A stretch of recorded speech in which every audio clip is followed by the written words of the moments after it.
Bonjour, je suis Abdessalam Boujedraoui. Faut-il arrêter de faire des enfants sans leur consentement? Cette interrogation absurde se place dans la continuité de ces idéologies qui veulent que l'humain disparaisse de la surface de la Terre, particulièrement de ce philosophe australien David Benatar qui prône qu'il est préférable que l'humain n'eût jamais existé sur Terre pour lui épargner la souffrance de la vie. Alors je vous invite à regarder dans la description, vous trouverez mes précédentes vidéos où j'explique l'ensemble de ces idéologies.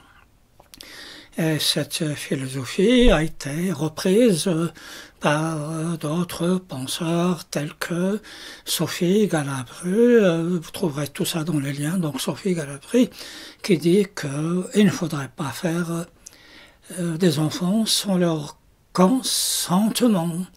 Alors je disais que cette idée est absurde, puisque pour avoir le consentement de quelqu'un, il faut qu'il soit présent, donc demander le consentement d'enfants qui ne sont pas encore nés, c'est une absurdité. La seule chose auquel on aboutirait, puisqu'on ne peut pas avoir le consentement de nos prochains bébés, donc au sein d'un couple par exemple, il faudrait ne faut pas les créer, les procréer. Et on arrive finalement à cette chose qui est vieillissement de la population et disparition programmée de l'humanité. Alors donc, je répète le thème de ma vidéo. Est-ce qu'il faudrait continuer de fabriquer des enfants sans leur consentement? Mais je vais vous proposer de situations, de conditions où il est question de consentement. Alors, condition numéro 1 ou situation numéro 1, un homme riche possède, disons, une maison luxueuse. Alors, pour la simplification, il avait tout seul dans cette maison. Un homme à son domicile fixe lui dit « Je veux habiter avec toi, partager ta maison ». Et l'homme riche qui possède, c'est le propriétaire donc, lui dit « Tu ne peux pas habiter avec moi sans mon consentement ». Ici, tout paraît logique.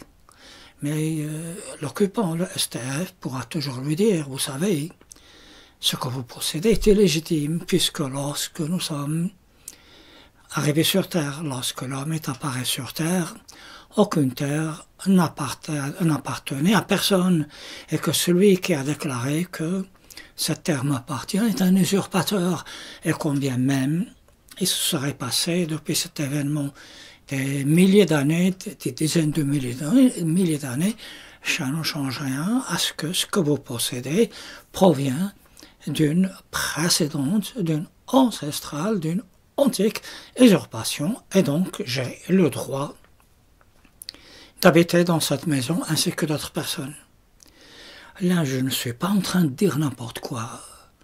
Ça, c'est la base de la philosophie de Jean-Jacques Rousseau, et c'est pareillement l'idée majeure du marxisme. Alors là aussi, vous trouverez dans la description quelques playlists où j'explique la philosophie de Jean-Jacques Rousseau et celle de Karl Marx.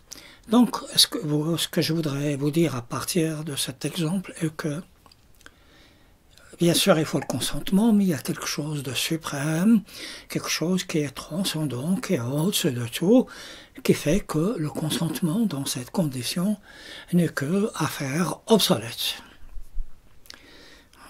D'un point de vue de notre idéologie, il n'y a pas de raison que l'on suive une idéologie et que l'on rejette une autre.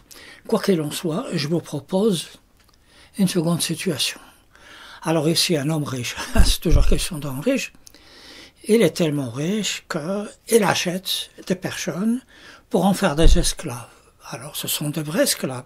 Il dispose d'eux comme ils voudraient, ils les traitent en tant qu'esclaves à l'ancienne. Mais ces gens-là, ils sont volontaires, ils sont consentants pour devenir esclaves contre un très grand salaire. Mais là, l'État peut intervenir et lui dire, là, j'arrête ça, je prends ces hommes et ces femmes qui sont vos esclaves. Alors lui, il pourra toujours dire que vous ne pouvez pas les prendre sans mon consentement.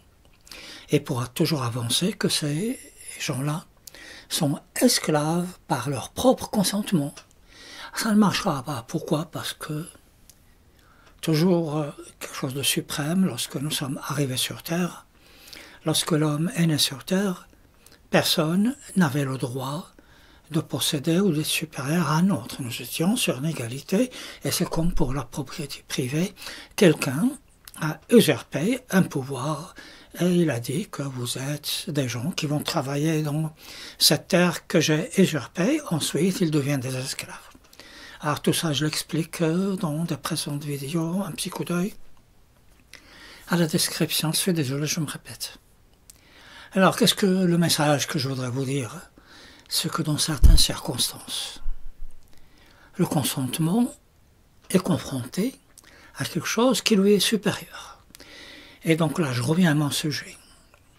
Le sujet est que, depuis David Benatar, l'idée que on ne peut pas faire d'enfants sans leur consentement, d'autant que la vie qu'ils vont mener sera difficile. Du point de vue de David Benatar, je reviendrai dans une prochaine vidéo, sera la dernière sur ce thème, en expliquant les erreurs stupides de toutes ces idéologies.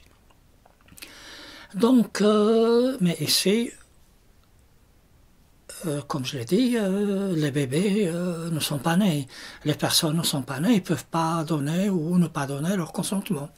Donc on a affaire à une situation réelle dans laquelle des personnes adultes existent, et dans laquelle, en suivant cette philosophie de David Benatar, il pourrait dire très bien, je suis né, j'existe, je souffre, j'ai pas eu, vous n'avez pas eu mon consentement, alors il pourrait le traduire en justice. S'il le fait, alors vous allez me dire, c'est pas possible.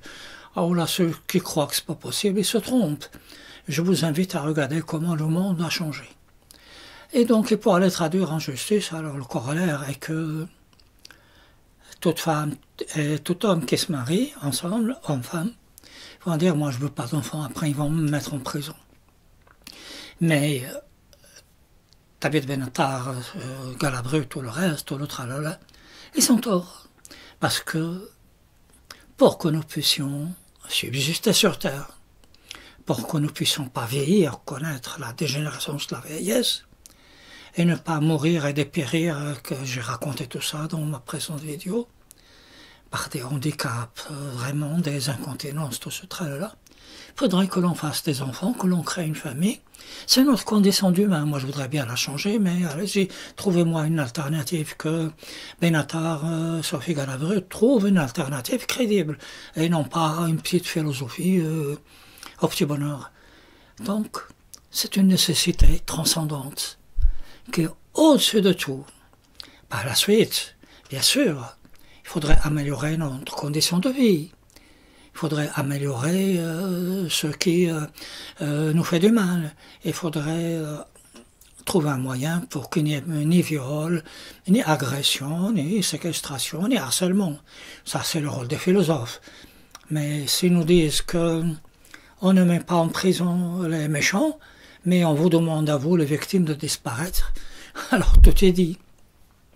Et je vous invite chaleureusement à lire mes écrits sur mes blogs et aussi à télécharger quelques dossiers gratuits dans lesquels je dénonce tout ceci. Voilà, c'est tout ce que j'avais à vous dire.